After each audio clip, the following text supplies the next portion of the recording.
Protect your DNA. BioPQQ can promote formation of new mitochondria. Infowarsstore.com.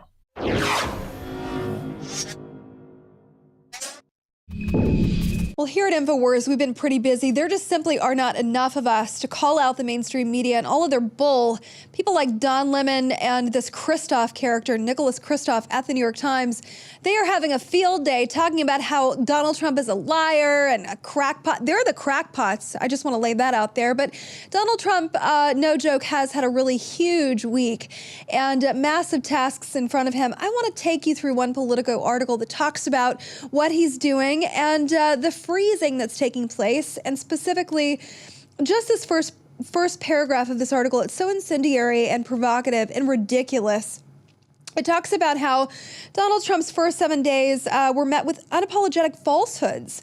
And oh, did he really, tweets? Oh, yes, he did, folks. And he is not the liar. Everybody knows that you are, and you're dying out, you ridiculous fake news. Now, the Obamacare order that this article talks about, Trump's first executive order on Inauguration Day, directed his agencies to do, quote, whatever they could to the maximum extent permitted by law to minimize the impact of Obamacare until it can be repealed. How in the hell is that a bad thing? Obamacare is bankrupt. It's going to be put on the backs of hardworking people that frankly can't afford it. Premiums are going to go up 3 times what they are now. It was a joke and a scheme to begin with. And Jonathan Gruber, its architect, he said, look, we passed this because all of the American citizens, they're idiots. They don't ever question us. We've got the benefit of not being transparent. God bless President Trump for taking the initiative to gut this using the maximum extent of the law. And shame on you, Politico, and all of you fake news journalists over there who have the audacity to say that that's a bad thing. Now, he's got a massive challenge in front of him this week, as we know, because there's so many bureaucratic arms to this massive government that we have. And they have a lot of fat that needs to be trimmed, a lot of people that are taking advantage of taxpayer money that funds them with these ridiculous, superfluous things.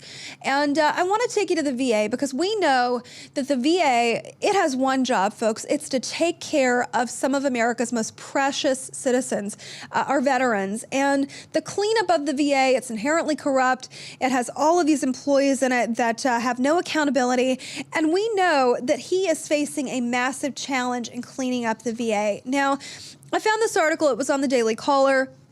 And the day that Trump took office, these corrupt employees were fired at the VA, and you just will not believe who's working over there. I read this and I nearly fell out of my chair. It was just unbelievable, the misconduct of these 2 employees that were fired the day that Trump took office. Now, one of them is Dwayne Hamlin, and he offered another fellow VA employee $305,000 to quit after she played a role in exposing his drug arrest. Now, this man has no business serving in federal service, mind you. He has no business being a dog catcher in a local town, frankly. But he was managing one aspect of the Department of Veterans Affairs, and he is notoriously corrupt.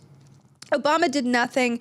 He left these people in power like this, and they're in charge of serving veterans. And we know that they've fallen miserably in doing that. Part of the reason is people like this guy who belong in jail and not working on behalf of America's veterans. We know the VA is very toxic.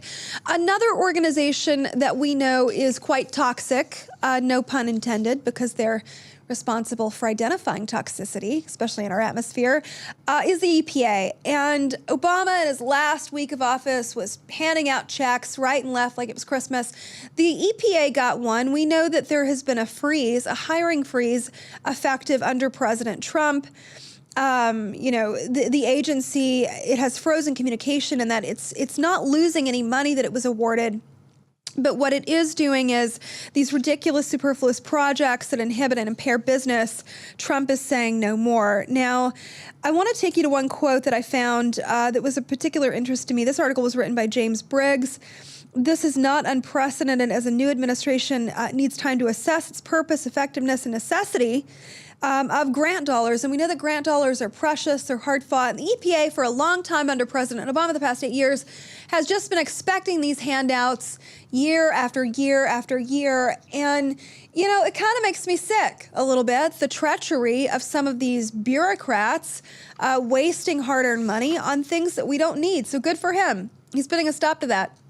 Something else that should have chapped you on the you-know-what that really got me, Obama in his final few hours of office, while President Trump was preparing to take the oath of office, he was, of course, sending $221 million in a handout to the Palestinians. It looks like President Trump has put a moratorium. He has frozen that money. And initially, the funds were approved by Congress in the fiscal year of 2015 and 2016. However, 2 Republican lawmakers put a hold on the transfer, voicing concern that the money could fall into the wrong hands. You think?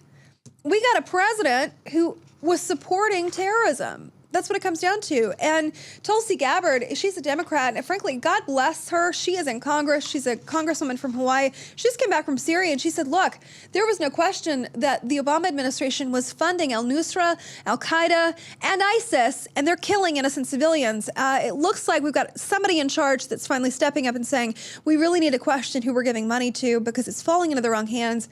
And I'm of the belief, of course, the Obama administration knowingly deceived the American public when they said that we've got this humanitarian issue and we're going to arm moderate rebels. Hey, guess what? There's no such thing as a moderate rebel. Yeah, that's ridiculous. And they were actually funding terrorists. And this congresswoman confirmed that on CNN. You know what? I don't hear CNN calling him a liar when clearly he was falsehood after falsehood, however you want to call it. You've got these ridiculous crackpots calling Trump a liar. He's only been in office a week. I mean, 8 years of lies, folks, frankly. But it looks like this money's being frozen. I couldn't be happier about it. And just closing this Palestinian story out really quickly, $221 million. One senior Palestinian source told the Times of Israel that the Palestine Authority leadership was notified by U.S. officials that they should not expect the payout because there's a new sheriff in town. And it looks like he is putting a stop to funding states that promote terrorism, frankly. That's what it's coming down to. And this is not an Israel-Palestine debate right now. I know I get a lot of crap online whenever I say anything positive about Israel. This is simply about, expressing the will of the American people. We're talking about cleaning up corruption.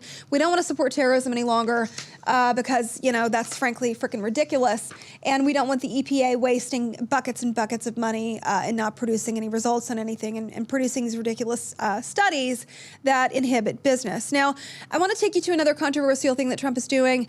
And Owen Schroyer just shot a report on this. There's going to be a pro-life march on Capitol Hill coming up this weekend.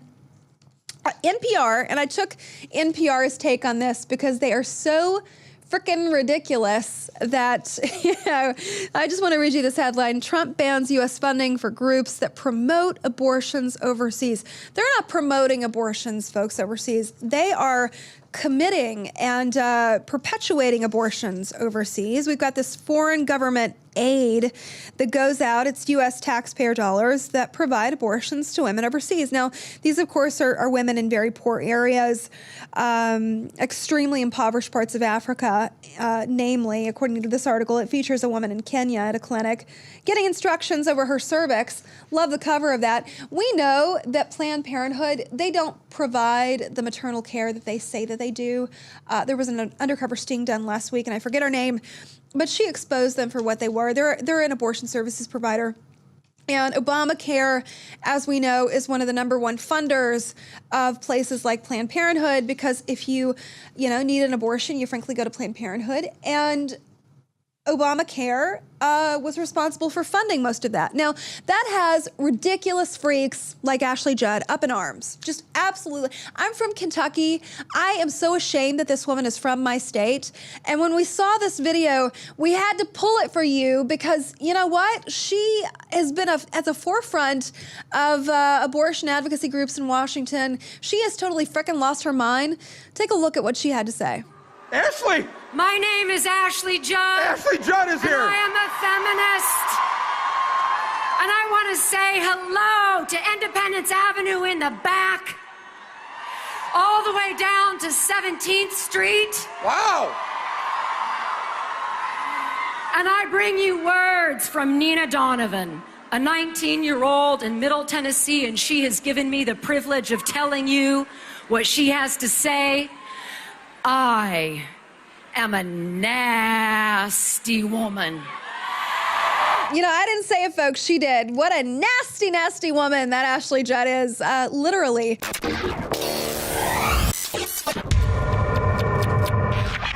In case you haven't heard, Infowars has become the most influential media outlet in America. We're making freedom go viral. And now we are proud to announce a new weapon in the epic battle against the globalists. Infowars Prime, where you can watch live high-definition feeds of The Alex Jones Show, plus exclusive insider videos from the Infowars crew and behind-the-scenes action. Go to Infowars.com/app and download today. Infowars Prime is available right now for your iPhone or Android. You will have access to exclusive videos that you can't see anywhere else. And that means live coverage of events and breaking news on location as it happens. You can also take advantage of amazing deals from the Infowars store that are only available for Infowars Prime subscribers. That's Infowars Prime at Infowars.com/app. And if you can hear my voice, you are the resistance.